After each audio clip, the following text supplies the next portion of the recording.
She didn't flinch when the general laughed in her face. She didn't blink when he asked her rank like it was a joke. But everyone else in the war room would soon realize they'd just mocked the one person whose name could silence an entire command. Her story began long before that meeting, long before anyone knew who she really was. And if you had met her then, walking across the base in a plain uniform with no visible insignia, you wouldn't have looked twice. That was the point. She preferred shadows. She preferred quiet. She preferred the kind of anonymity only the most decorated warriors were ever allowed. Her name was Lieutenant Commander Elise Ward, but nobody on the installation knew it. Not the junior officers she walked past every morning, not the staff who logged her arrival, and certainly not the general who would eventually humiliate himself in front of the highest-ranking officers in the Navy. Elise had been assigned to this base under special clearance. She had been instructed to keep her rank concealed, to blend in, to observe protocols, and to gather information on a series of security failures that had begun to threaten national operations. She wasn't undercover by choice. After years of covert deployments, years of vanishing into deserts, frozen terrain, and deep water reconnaissance assignments, she'd wanted peace. But service didn't ask what you wanted. It demanded what you were prepared to give. Still, she carried herself quietly. She avoided attention. She moved through the world like someone who had seen enough to last a lifetime. On this particular morning, she entered the war room carrying a folder of encrypted analysis. She had been told to deliver it directly to the strategic operations team. It was routine, simple, nothing to draw attention. But the moment she walked through the door, she realized something had shifted. A general she'd never met stood at the head of the room. His voice filled the space, booming with the kind of confidence that came from years of authority and years of never having been challenged.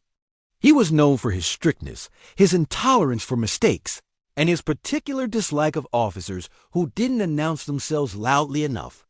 Elise walked toward the main table to hand over her report. The general turned, saw her unmarked uniform, and smirked. "Who are you supposed to be?" he asked. She paused. "I'm here to deliver the analysis report you requested." He chuckled. "Requested from who? A staff intern?" A few officers shifted uncomfortably. She didn't respond. She simply placed the folder on the table and stepped back. The general wasn't satisfied. "You walk into my war room wearing a uniform with no rank," he said. "You don't salute. You don't introduce yourself properly, and you expect me to take you seriously?" One young lieutenant tried to intervene, politely mentioning she was on special assignment, but the general raised a hand. "No, if she's military, she has a rank. So tell me, soldier, what is it?" She could feel every pair of eyes on her. Some sympathetic, some curious, a few confused. The air tightened, not from hostility, but from the quiet awareness that something about her didn't fit. Elise considered her words. Revealing her status was against orders unless absolutely necessary. Her mission required subtlety, patience, silence, but disrespect was something she had tolerated for far too long. "My rank," she said softly, "is classified. I'm here to provide intel, not disrupt your briefing." The general laughed again, louder this time. "Classified rank? What next secret nettles? Hidden achievements?" He leaned closer. "Let me guess. You're one of those ghost operators who thinks protocol doesn't apply to them anymore." She didn't move, didn't raise her voice, didn't give him the satisfaction of reacting. "I follow every protocol required for my mission," she said, "including the ones you're not cleared to question." Her calm only deepened his irritation. "So you refuse to answer," he said. "Then I'll make a decision myself." He stepped forward. "As far as I'm concerned, you're out of line. Forget classified. You will state your rank right now, or you'll be escorted out." Someone tried again to intervene. "Sir, quiet," the general snapped. If she had any real authority, she'd wear it. For a moment, the war room felt smaller than ever. Elise stood completely still, every muscle quiet, every breath steady. It was a posture learned not through arrogance, but through training, through survival, through years of operating alone in hostile territory where silence meant life. Outside in the hallway, footsteps echoed. Heavy, steady, purposeful. Then the door opened. 3 admirals entered the room, each one higher ranking than the general by several levels. They walked with briefcases, tablets, and the unmistakable weight of those who carried global responsibilities. Everyone in the room stood at attention. Everyone except Elise. The general stiffened, straightened his uniform, and waited for their acknowledgement. But the admiral's eyes bypassed him entirely. They landed instantly on her. The eldest admiral, a man with decades etched into the deep lines around his eyes, approached her first. "Commander Ward," he said solemnly, "your presence is appreciated. Thank you for arriving early." The entire room froze. The general's expression collapsed into shock. A senior officer dropped a pen. Someone audibly sucked in a breath. Elise nodded once. "Admiral."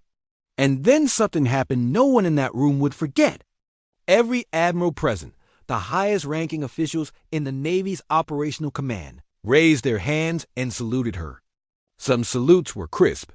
Some were deliberate. But each one carried the unmistakable respect reserved only for officers whose service defied ordinary recognition.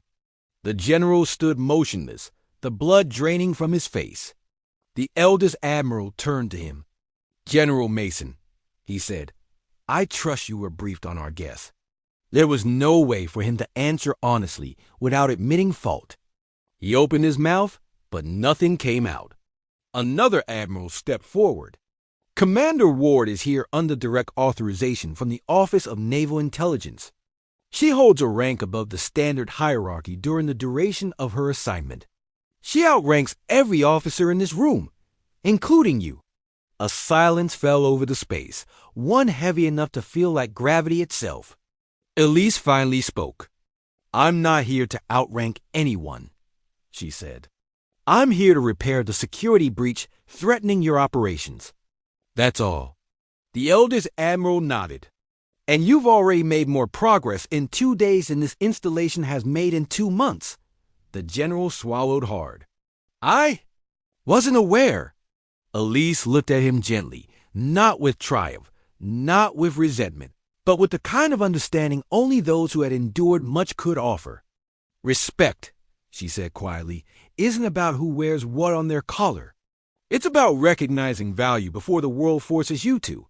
He lowered his gaze. For the first time, humility softened his posture. The admirals motioned for her to join them at the strategic table. She walked forward, this time not unnoticed, not invisible, but recognized for who she truly was, a guardian of the unseen battles, a silent protector of those who never knew her name, a leader whose strength came not from authority, but from everything she had survived to earn it. As the meeting continued, the general remained silent, absorbing a lesson he would never forget. And Elise, calm, quiet, unwavering, continued the mission she had been called for. Not for recognition, not for admiration, but because responsibility had always been her compass, even when the world failed to see her. At the end of the briefing, as officers filed out, the eldest admiral placed a hand on her shoulder. "You've given your whole life to this country," he said. "Let us carry some of the weight now." She nodded, but didn't reply. Some burdens weren't meant to be passed on. But the room no longer saw her as the nameless woman without rank. They saw her as she was, a force, a legacy, a quiet storm that had shaped history from the shadows. What did this story make you feel? Where are you watching from?